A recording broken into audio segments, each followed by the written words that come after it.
Welcome to CN Live's continuing coverage of Julian Assange's extradition trial at the Old Bailey in London, where today, October 1st, back in the US anyway, it is the last day of testimony. 4 weeks of testimony have come to a conclusion, and this will be our last report until November 16th if we should get hold of the closing arguments. And then one of the pieces of news today is that Judgment Day, and that's how Vanessa Barreza, the judge, referred to it. Judgment Day is January 4, 2021. And certainly we will be bringing you a live report as soon as we get the decision on whether Julian Assange will be extradited to the United States or not. And that decision will most likely bring an appeal from either side, the losing side. What happened today in court on this final day, there were a lot of interruptions and delays because the defense needed to get together their very last witness statements. And one of the most important one was from Professor Michael Tigar, who spoke mostly about the history of the Espionage Act, some of the material we've gone over, before reinforcing the notion that a journalist's performance and activities is exactly what Assange was engaged in. Even at one point, he referred to NBC News in the US, which also deals with confidential sources and gives them passwords and codes, and has a Dropbox like many of the major media does now. So he was trying to show that what Assange does in the 21st century is a different type of journalism than traditional, but it's journalism nonetheless. But the most important thing that Tigar said was he gave an historical commentary on what happened to Daniel Ellsberg at his trial in 1971. And his case, as you all know, was dismissed by the judge. And why? Because of government misconduct that became known. And that government misconduct involved the burglaring of Ellsberg's psychiatrist office, where they were trying to get his medical records to get dirt on him, the illegal wiretaps of him and people he was speaking to, like New York Times reporters, which also led to the end of the grand jury in Boston that Nixon had impaneled to try to prosecute 2 New York Times reporters for publishing the Pentagon Papers, exactly what the Trump administration has successfully done in terms of the indictment anyway, against Julian Assange. Nixon tried the same thing. It collapsed because of the revelation of the illegal wiretaps of Ellsberg. Those journalists asked the court whether they were being listened into as well, since they spoke on the phone to Ellsberg, obviously. And it was at that moment that their court was dropped. So for the same reason, that grand jury was dropped. Ellsberg was let go. There was also, interestingly, Tigar mentions that the government claimed they lost these wiretaps or the transcripts of them, so they couldn't produce them in court. And finally, and I will ask Daniel Ellsberg, by the way, on Friday tomorrow, because he's going to be with us again to discuss the similarities between his case and Assange. The other thing that happened was the government tried to bribe the judge in Assange's case by dangling the FBI directorship there. So the judge decided to dismiss Ellsberg's case. He was a free man, and you can see the pictures of him standing outside of that courtroom in Los Angeles. And the case was dismissed because it, quote, it offended a sense of justice. Well, speaking, I think objectively, there was a lot of offending of a sense of justice in these past 4 weeks, but that's up to Vanessa Barreza to decide.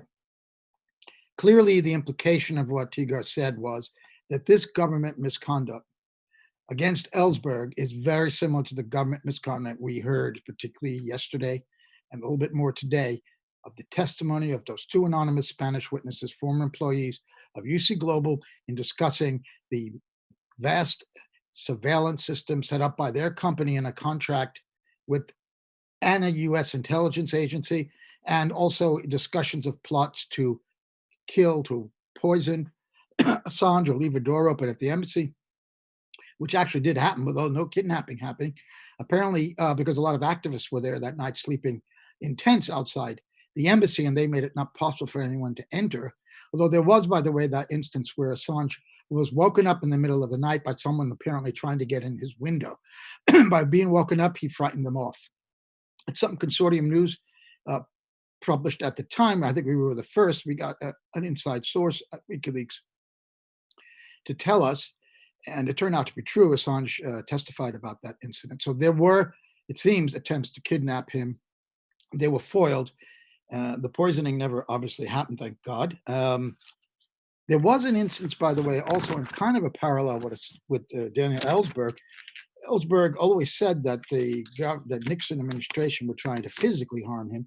And then it was just a couple of years ago, NBC News got hold of a memo from back in the Watergate investigation, which showed that these Cubans, the same kind of Cubans who were the plumbers that tried to get into his psychiatrist office, who actually then burgled the Watergate office, the ones who have done numerous things, those are the so-called plumbers to stop the leaks that were coming out of the administration.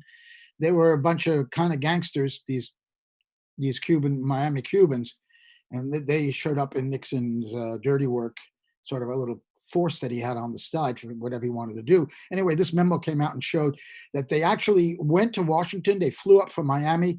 It was during some kind of probably an anti-war rally, a political rally in May 97, at which Daniel Ellsberg was speaking.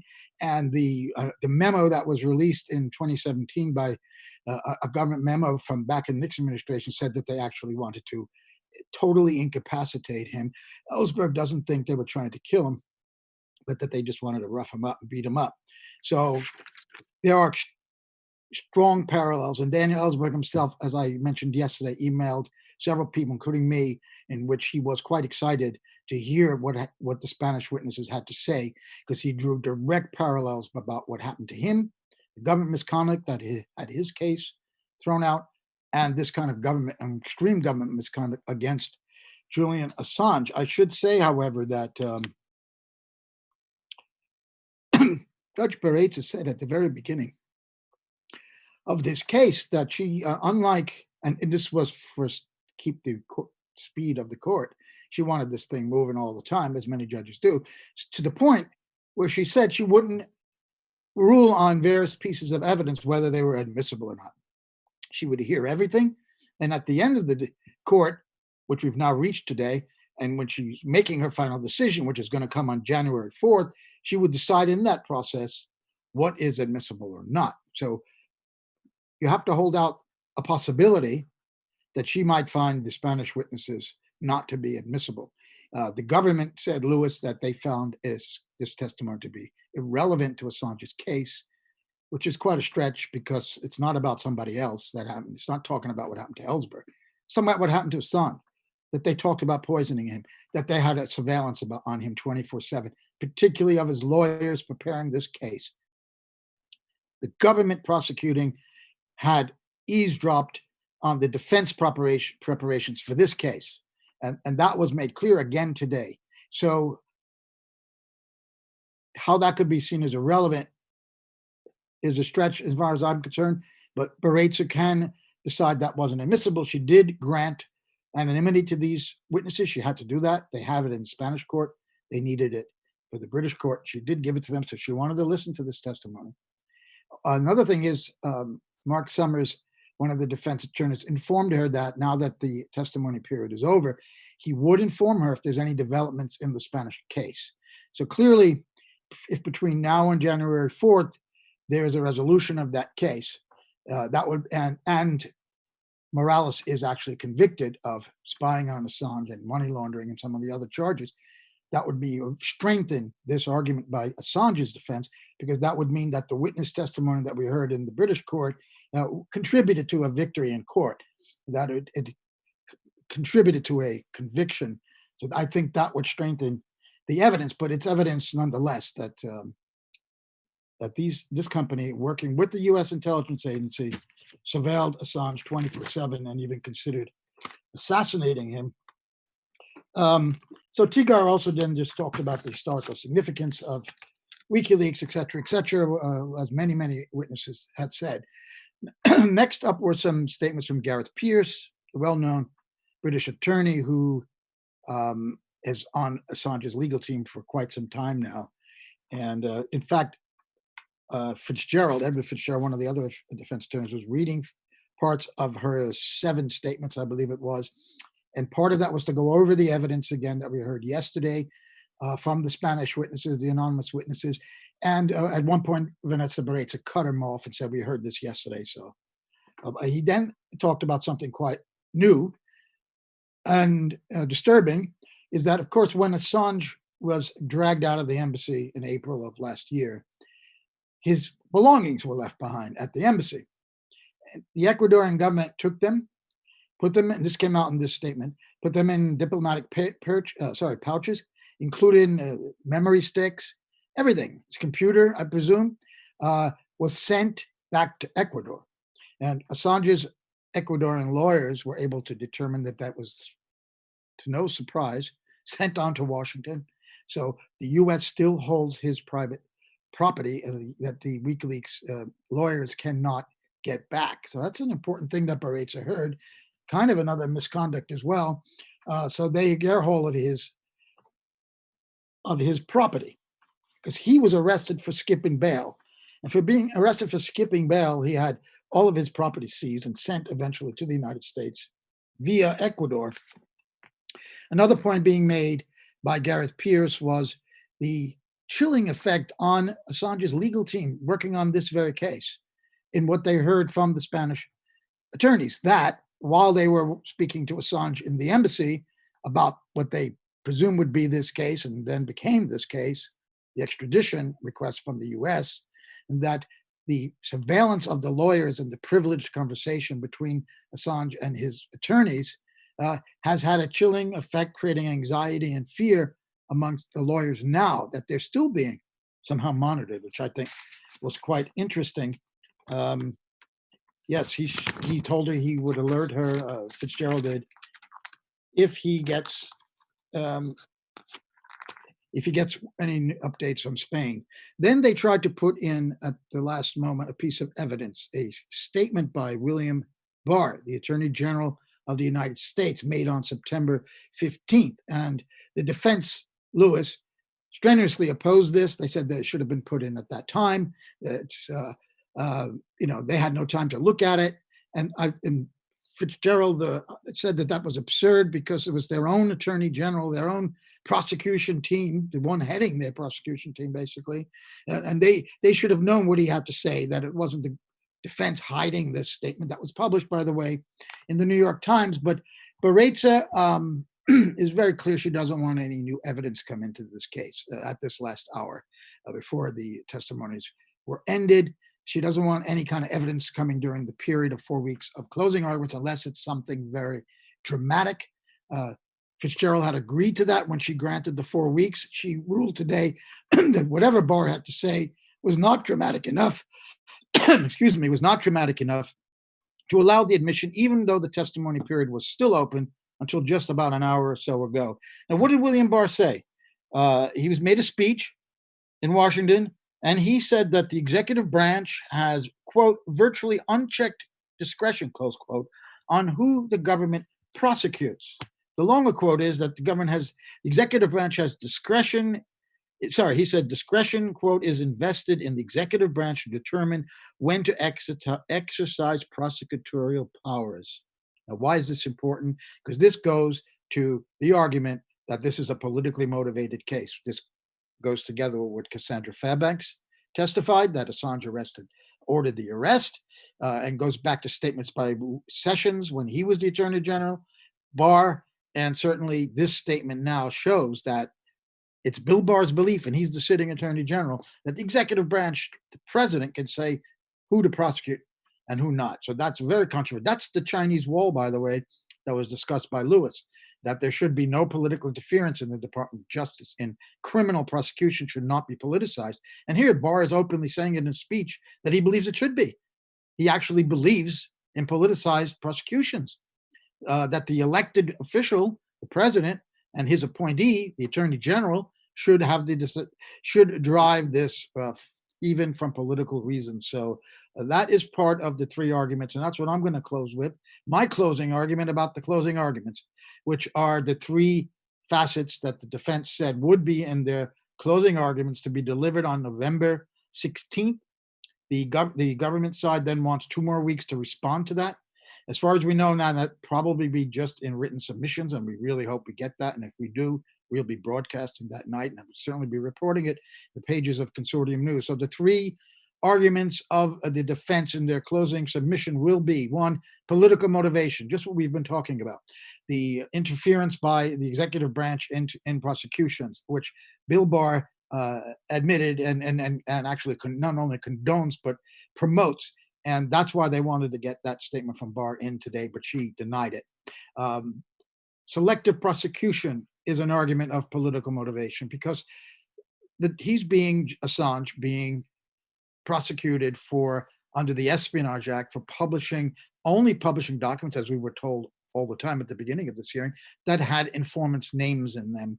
And in fact, he published the same documents that the Guardian published, the Spiegel, País, the New York Times, the same classified material. Why is only WikiLeaks being prosecuted? And that's why they're trying to say about the informants, because the media partners published stuff without informants, but Assange was involved in that redactions of those names.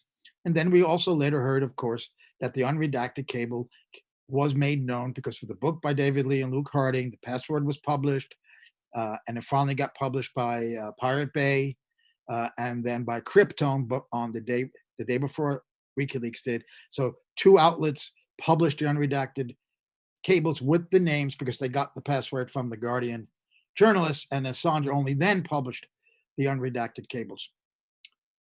So even their informant argument is weakened by that. Number two, the abuse of power is their argument. So political motivation and abuse of power. Clearly, the largest example in the testimony we heard of an abuse of power is using the intelligence agency of the prosecuting government to eavesdrop on the defense preparations between the client and his attorney, between the defendant, the would-be defendant at the time, and his defendant and his attorneys. That is an abuse of power, clearly. And we could add other things on that, but that's the main one. And also talking about killing him. Is this the power of the United States government to murder? It's not that surprising. People who follow U.S. intelligence, what the Central Intelligence Agency has been doing over the years, but it is a fact that they discussed killing him. That's an abuse of power, if there is any. Trump ordering his arrest could be seen as an abuse of power if you take away Bill Barr's absolutely bulldozing of the Chinese wall between the executive branch and the Department of Justice. I mean, not the executive branch, but the White House in that case. So those are just two examples of abuse of power. And the third one is the cruel and inhuman treatment if Assange is extradited. A good deal of the testimony we heard over these now 4 weeks, there were actually 22 days of testimony, 18 from the 7th of September until now, and the 4 days when this began back in February. Of course, it was interrupted by the pandemic. So there were 22 days of testimony, and it is now closed. And the third one, part of the argument, is cruel and inhuman treatment. So we heard plenty of testimony, about Assange's medical history, much of which we didn't report, his medical condition now, and the conditions of U.S. prisons, in particular solitary confinement and the added special administrative measures. A clear argument was drawn by the defense that Assange is at a very high risk of suicide if he were to be extradited and put inside solitary confinement inside the U.S., first at the Alexandria Detention Center, pre and during trial and even during appeal. And then if upon conviction, he would go to ADX Florence, Colorado. We have plenty of testimony about the horrors of those two places. The defense tried to chip away at it and undermine those defense witnesses who described that. But the clear impression left for everyone in that courtroom is that Assange is not medically fit to go to either of those two facilities. And that takes me to what I think the only two now reasons why the British government might, and this judge, and ultimately maybe the High Court and even the Supreme Court in Britain, if it gets that far, would ultimately decide that they will not extradite Julian Assange. One, the health reason. This is a non-political reason. It's humane. There have been many other extradition cases in which Britain did not extradite. Laurie Love comes to mind, but also Pinochet under Thatcher. She didn't allow his extradition from Britain to Spain. Same court, by the way, we learned today, that's going, that's the same investigative judges in the same court that is doing the UC Global case did the Pinochet extradition request, by the way, which was interesting. And Thatcher wouldn't let him go because of medical reasons. So he flew back to Santiago. And when he got off the plane, he was on a wheelchair. And then he got out of that, sprung out of the wheelchair and basically ran across the tarmac. He was a free man. Well, the government could say that Assange certainly is suffering from various ailments, physical and mental, and he should not be sent to the horrors of an American jail. If they had compassion, that's a position they could easily take, and it avoids all the political pitfalls and controversies in here. But now also they have this Ellsberg condition, the condition where they can throw this out based on government misconduct, abuse of power, that is as blatant as it was in the Ellsberg case, maybe even more, because of the talk about poisoning him. So those are the two things that the British government and this judge and the British courts can decide if they don't want to send Assange to the US, health grounds and the absolute abuse of power, meddling into defense preparations by surveillance. If they made those arguments, even the most ardent anti-Assange people, even liberals in the US will still blame Assange for giving us Donald Trump. I think it would be hard pressed for them, at least on the medical ground. There may be many who are still going to be angry about that. But those are, I think, the two arguments that this judge and any subsequent court and appeals could make, and forget all about the informants thing, but which was also weak, by the way, as I just described. So we won't hear any of this until January 4th. It's October, November, December, almost 3 months from now. We'll have the closing arguments first on November 16th, and 2 weeks later from the prosecution. We don't know whether we're going to hear those or whether we'll get that on paper. If we do, we're certainly going to report that. So let me end by thanking all of the viewers who've been coming day after day to hear these reports. It's been a ride of almost a full month, running on adrenaline to bring you a very historic and important case. And it's not just adrenaline, it's coffee. So we need some of that. And that means, you know what that means. Okay. If you could spare $5 to give us to patreon.com/CN Live, please do, because we're going to be back on the air in time for, yes, this is our coffee mug, CN Live coffee mug. So it's empty, so it needs to be filled. Now, in all seriousness, we'll be back on the air probably in November 16th with the closing arguments, and certainly on January 4th to give you what the judgment is. And that's going to be a major day. We're not done yet reporting, CN Live is, on this case.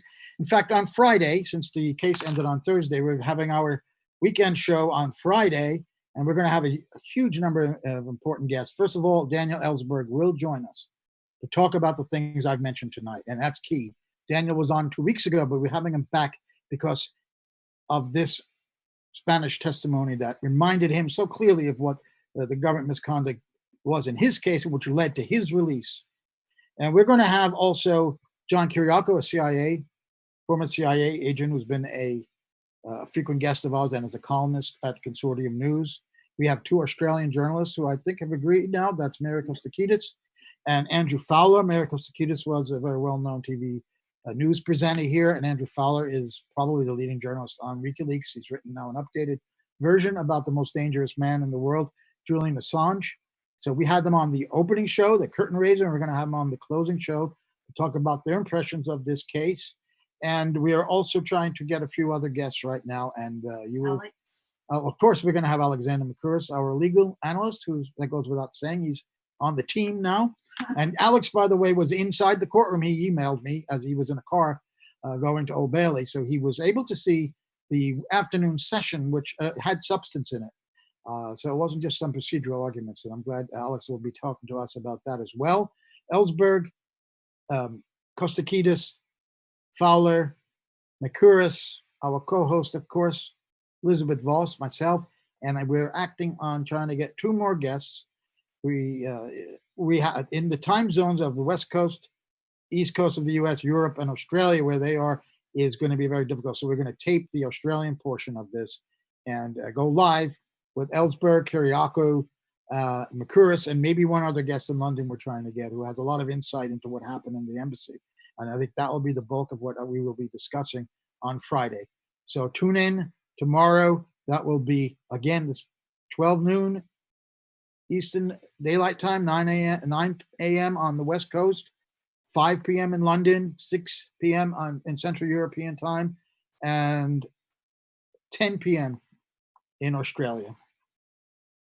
Until tomorrow, Friday, when we wrap this up and get deeper into these issues, this is Joe Lauria. It's been great reporting for you from our studios of CN Live. See you tomorrow. Bye-bye.